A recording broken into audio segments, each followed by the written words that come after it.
So I think what we're going to do is we're going to start by laying out the basic ideas of the market, the global market for cars. How is it doing? If it's faltering a little bit, why or how is it faltering? Where is it faltering? What parts are strong? What parts are weak? Yeah, so I think for us, we have a venture, we call it TTTech Auto. And we founded TTTech Auto last year out of our group because we believe we are entering a new age of automobility. We're entering a new age of automation to autonomy. And the way how we have organized the industry will not work anymore in the future. So we have had a very vertically integrated industry with few very large players, large OEM, large tier ones, that were trying to basically, in a way, orchestrate the market. And actually 10 years ago, Mark, when I was here at your conference and Elon was here and showed the Tesla, the Lotus, the Roadster. He was driving himself. Yeah, was driving himself, looking for funding. That's how we first met. It was very interesting. At the time, we had a very different industry than we have today. The industry was very much orchestrated and organized by the big players. Now everybody, even in the digital industry, understands that the car industry is moving to an auto tech industry, that software and technologies will play a critical role of how the car behaves and also how the consumer will interact with the car and how the complete supply chain changes with this topic of software updates, this over-the-air updates, also this upgradability of the architectures. And this gives a much more opportunity for the car makers and for the industry as a whole to re-orchestrate and reconstruct their value chains. Overall, today we are still in the old phase. So besides very few players, we still are seeing the very traditional industry playing it out at the moment. But everybody's working on the new model, on the new way how to do things. Right. There's enormous amount of investments going into electric mobility, also in the area of automation to autonomy. Probably some of you know that two of our co-shareholders in the company are Audi, the car maker, which is part of Volkswagen Group, the largest car maker, and also Samsung, actually out of Central Roads here, the investment. But basically a famous technology electronics company and a big partner of Google and Android. And you see these alliances that are forming between a car maker, between a tech company like TTTech and an electronics company like Samsung, show you a little bit the way how the industry is moving forward. Yeah? So we see new alliances, new cooperation models. So when you ask me how is the state of the industry, it's still healthy in a way that we still see profits, but it will go a little bit worse next year when we have this topic of the CO2 taxes coming in Europe, which will be a heavy burden on the European car vendors. We have had a very difficult situation in China, and I think we'll talk about China a little bit later. Yeah? And I think the US is, for me, a very interesting market because overall, I think this year is a pretty strong year with more than 70 million cars that we will get registered in the US. But if you look at the old status of GM and Ford and what they stand for in the industry and the position now in the industry, we are much more driven by other players than what were the traditional big threes. I want to go back to something you said a minute ago. There's a saying right now, as Tesla came onto the scene, that Elon thinks that what he's got there is a computer with wheels. Exactly. Yeah. Whereas the BMW guys or somebody think they have a car, still a car, guys. And I haven't seen a good description of that flip. First of all, I don't know if I should ask you if you agree with that, but is that I really think he sees that. So the upgrade overnight business and solving problems electronically or with software, the size of the screen in the cockpit, all these things that he's done that we just call autonomous. But really the deeper question or the deeper transition is defining what a car is. And I think that he has hit it on the button. People who are younger people who are used to smartphones and they're used to big screens and they're used to computing and they're going to just walk into a car and go, of course. Yeah, I mean. Whereas someone a little bit older might go, I hate this thing because I can't get the damn thing to work when I push my finger on it. I mentioned Samsung, and the interest of Samsung moving into the car space is of course because they see the car as the smartphone on wheels. Yes, exactly. So probably inside the computers now we are on the smartphone, and probably we'll see in the future see this mobility as the space where we will be able to really enjoy the whole services that connectivity brings to us. Right. So if you look, Netflix is now really coming full speed into the car. Right. It's a feature that people want to have in the car. They want to have Netflix in the car and other streaming services. So this means that the way how we live and work in the car will be one driven by the IT and the software industry and less driven by the traditional car industry, even though the car still needs to be safe and secure. Right. And we need to make sure that we have also a good fuel economy or a good energy balance, to put it in new terms, that we have not too much energy used while going from A to B, and how we produce the energy then comes back to this topic of this transition to the renewable economy and to the new transitioning. But I think overall, everybody gets it in the car industry that the software is going to be key. Do they put their words? Do they put the actions where the words are?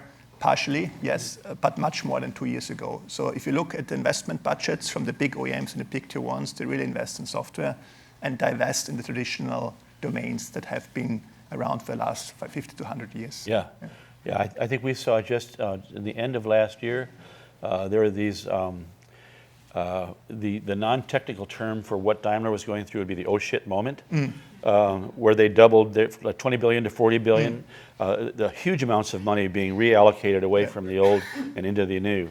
And also people like Waymo and other AI-related efforts that have been around for a few years, mostly U.S. I think, but suddenly they were the hot ticket, and everybody had to have an alliance. Every major car maker had to have an alliance with someone like that in the valley because they could see what was coming, I think. I guess what I'm trying to do is transform our thinking about cars from what we do today, which we call them autonomous or electric, but we meaning most folks, probably don't fully appreciate the depth of the importance of those new spending plans and those new relationships with AI companies.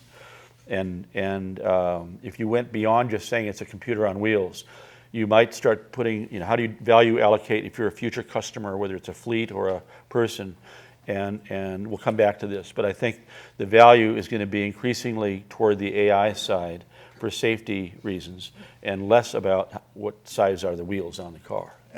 I think actually it's the blending of the two domains. I think you see a lot of American and European and Japanese and Asian car makers invest in Silicon Valley because they know they lack this AI software competence. But it doesn't mean that what they have to offer is of no value. Right. I think the ones that will get it right and the ones that will be the big winners is that they can combine those two elements. And when we talk about the safety, and we are very active on the safety area, as you know, because we are a safety company.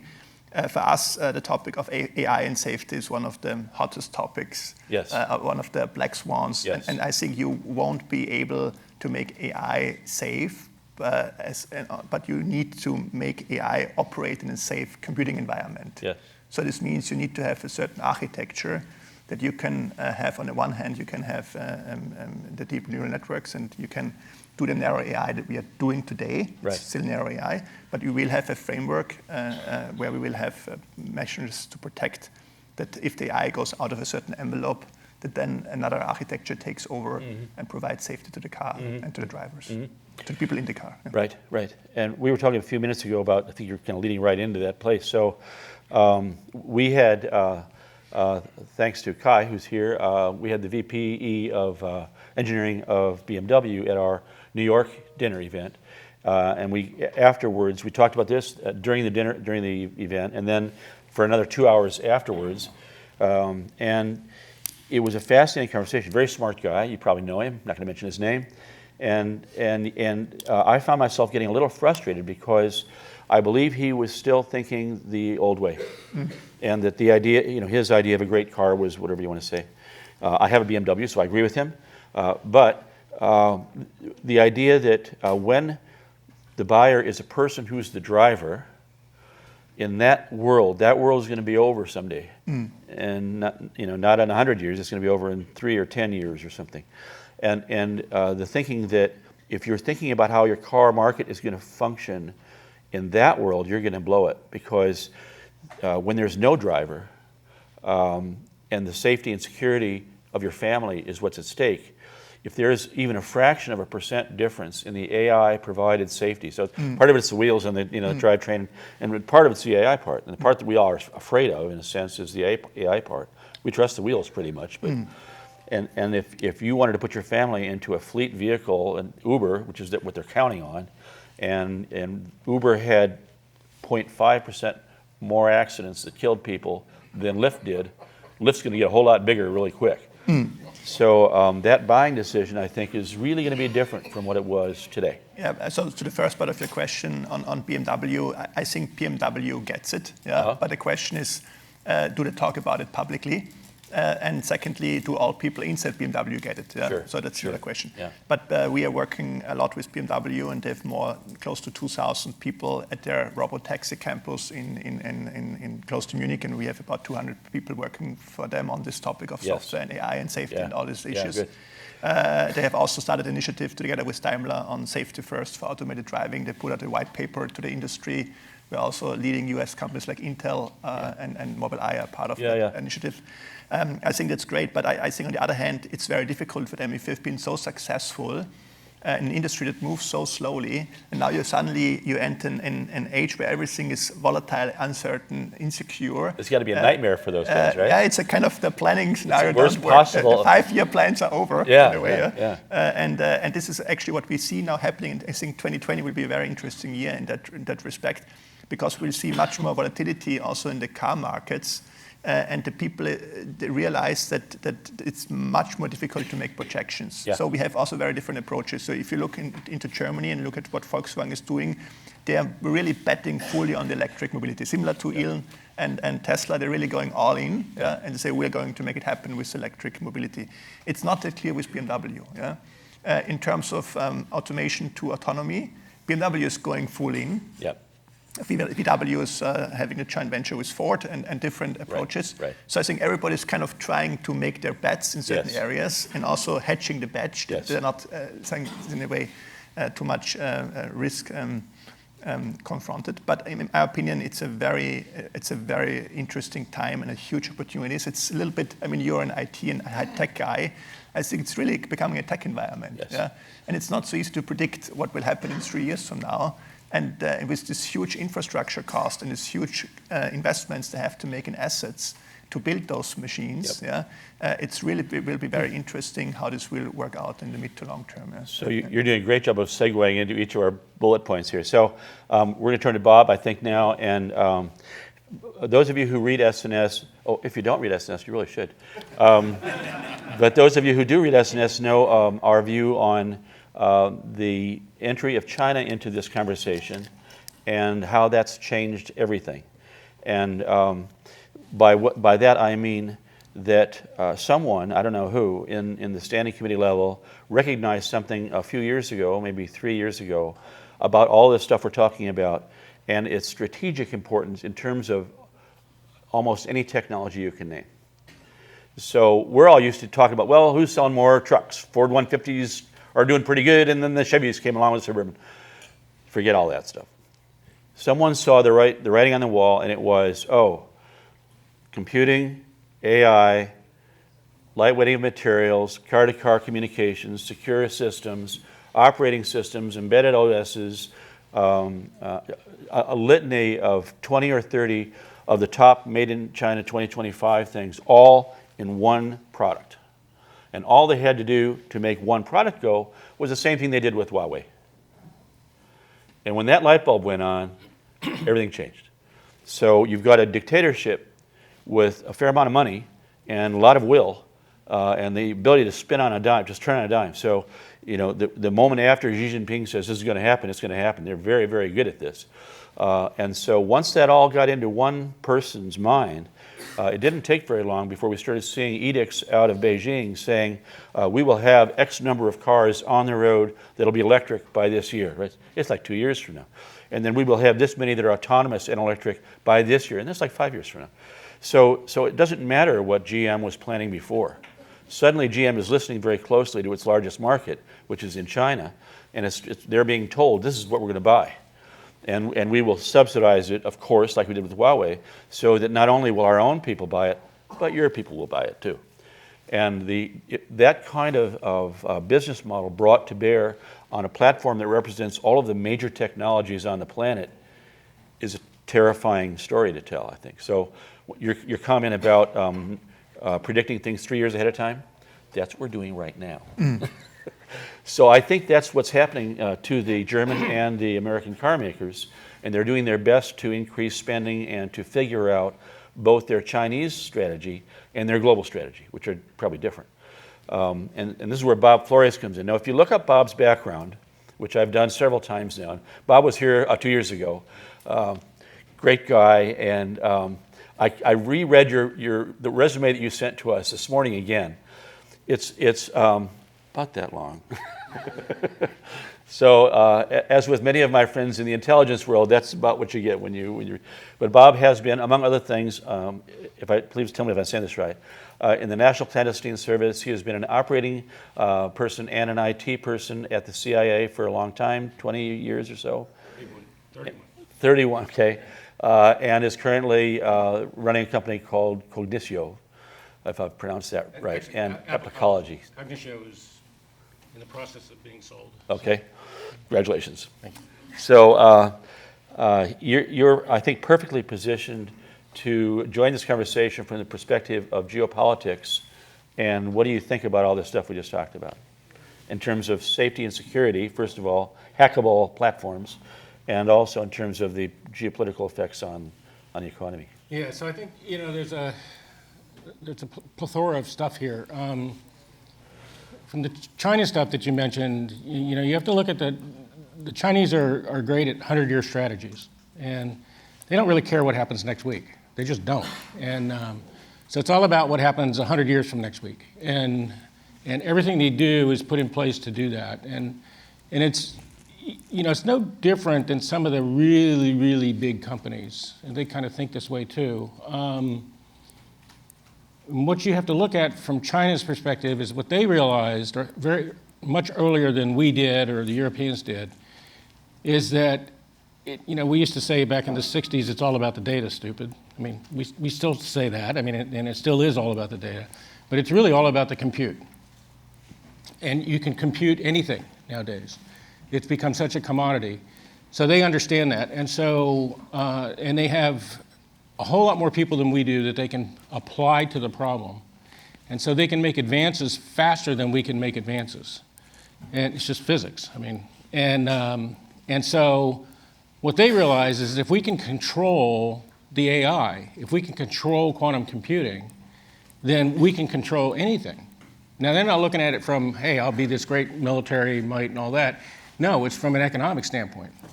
And so there's a reason they bought Volvo. Okay. Yeah. They need a platform to experiment on, right? So, and it's pretty damn good. And it's a global brand that people, by the way, at a time when people don't trust Chinese safety records. That's exactly right. Volvo is the most safe brand in the world. Yeah. So now you can have, if they create, as you talked about, if my AI is 0.5% safer than your AI, then everybody's going to buy mine. So if China can create that, then every manufacturer in the world is going to say, well, we're going to have to use theirs, otherwise nobody's going to buy our stuff, right? But the other thing that China's looking at is they have their own homeland they have to worry about as well. And you said they're the biggest market for any car manufacturer, which of course they are because they have the most number of people. So how do you reduce the amount of infrastructure you need to support those people? And one of those ways is through autonomous vehicles. Because now you don't, it's not going to be sudden, but you don't need as many vehicles on the road anymore, assuming that they're readily available. I go out, you went out and you bought a BMW, there was a reason you bought a BMW and didn't buy a Toyota, okay? A lot faster. Yeah. So there's that, okay?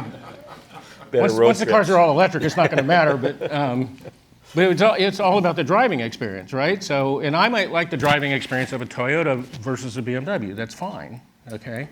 But now nobody's going to care about that, right? So it's all going to be about, can I get from point A to point B and do it in an expeditious manner, whether it's by myself or with my family or with my friends? And this is what Uber's all about with their autonomous stuff. So now suddenly I can have many, many fewer vehicles on the road. So you've all seen the pictures of the 24-hour traffic jams in China. So those are going to be a thing of the past. And China realizes that. And so they are willing to invest a lot in their own country because they realize by doing that, they can essentially rule the world. And so there's that going on. But to get there, there's still a lot that has to be done. Everybody, I think, probably in this room has read an article or two on how people have demonstrated how these cars are all hackable today. So somehow or another, we have to come up with a scheme that makes them, I don't want to say unhackable because that's sort of an impossible state to reach, but close to that. You don't ever want the person driving next to you to be able to alter the characteristics of the car you happen to be riding in. So that's not there yet. That has to get there. And I'm hoping that the manufacturers of the platforms will realize that and that we don't have to turn to governments to force that. Because I think once you make governments start forcing that, all hell breaks loose. Yeah. So anyway. So we have, yes, we'll come right back to that. We have about 5 minutes left, so if any of you want to ask questions, we have microphones standing. Just walk up to the mics, and I will call on you as soon as we hear back from George. Yeah, Mark, I just wanted to add something about your China question. I think there's a huge opportunity here for the Americans and the Europeans to really become leaders in this emerging field of autonomous systems. Because what we've seen the last 3-4 years is a lot of alliances between Silicon Valley companies and traditional let's say, machine makers or machine maker companies. And I think this blending of those two qualities brings a lot of new innovation out. And secondly, there's a lot of funding going into this market. So it's one of the most funded areas at the moment. Yes. And I think this is where we are very strong, especially the US is very strong, or California is very strong, that we really can pick winners with our venture capital and our private equity industries. And I think that's also, an important asset that we have. And so I think this market capitalism that we endorse on both sides of the Atlantic, I think has certain advantages when it comes to innovation. And I'm not so concerned that let's say, a non-market-driven society can outcompete us in that area. Before Huawei, I would have agreed with you. Now it's after Huawei. There's like BH and AH, and now we're at AH. I would never have thought that Cisco could have been driven out of two of its most important home markets by a startup from China that had to steal Cisco's stuff just to get going, but it worked. So there's something about the model behind that which is so powerful in its many parts. It can wipe out, I don't know the numbers, let's say 5 major international telecom equipment companies on the way to the market. You mentioned something very important earlier on, that you need a lot of different technologies to make full autonomy happen. Yes. It's not a single company or a single technology. That's right. And I think what is also a benefit of our system is that we are very good ecosystem players and very good cooperators. Yes, that's right. If you look at I think the secret of Silicon Valley, it's about the ecosystem. It's about everybody having a certain role to play. And we see something similar happening now in this auto tech industry. Right. But I don't want to talk too much, but to get the question. But I'm more confident than you, and I think we should take this on a global level. And you should not underestimate the Europeans. We should not underestimate other countries, nations in the world. But overall, I think it's a very exciting and positive time in this area. I feel a little bit better after you said that. Thank you. And I agree with you, George. Do you? Okay, good. And there's also this one little bit, which is Huawei managed to wipe out these companies because they were government buyers who had to take the low bidder. And they were coming in 40% off price. That's not going to be the same kind of dynamics, I don't think, in the car market. So we have somebody here. Go ahead. So in the emerging world where they don't yet have roads and are contemplating building them, what's the market for new road and lane marking guidance technologies, if you will, to support their first generation of vehicles being intelligent and autonomous? I want to go, before I go to the road, I want to go off-road, and I want to go to the off-highway market. We have a venture in the off-highway market since 15 years, and we do a lot of work in the ag tech and in the construction machinery markets, also with leading US companies. And I believe the use case for full autonomy in those off-highway markets, in these off-road markets, is higher, the business case, than even in smart cities today, because smart cities is much more complex. But if you're on a field and using your tractor harvester, it's a much more secure and condensed environment. So I think that we will learn a lot from those domains and then transfer back into the mobility industry. In terms of defining new infrastructure, new architecture, I think that's an opportunity. And I think, as you mentioned earlier on, we need about 10% of the current fleet to have the same level of service when we are in a dense area. So we have about 1.5 billion driving assets around the globe, so 1.5 different vehicles. And if we can reduce the number, we can offer much mobility services to our growing global population. So that's, again, a business opportunity because the market will grow for those services, but we will not sell that many vehicles. Right. We will sell the services. And that's, I think, something that will be more important, how we change the business model on this element than if we have roads and the lane markings on the road. I totally agree, George. And I think what's going to happen in the sort of undeveloped areas is that there's going to be a need for new roads, but only because the vehicle, whatever the vehicle is, can get from point A to point B much faster if it's running over a road than it's running over a bunch of vegetation. So, and speed's going to be an issue at some point. So. Okay, we're almost out, but David, and let's do this quickly. David Brin? Yeah, in science fiction, we predicted autonomous cars, but assumed the road would be more important, as the previous questioner, that there'd have to be transponders put in everywhere. These autonomous vehicles, much to our surprise, are truly capable of autonomous, but the title of this section is National Asset.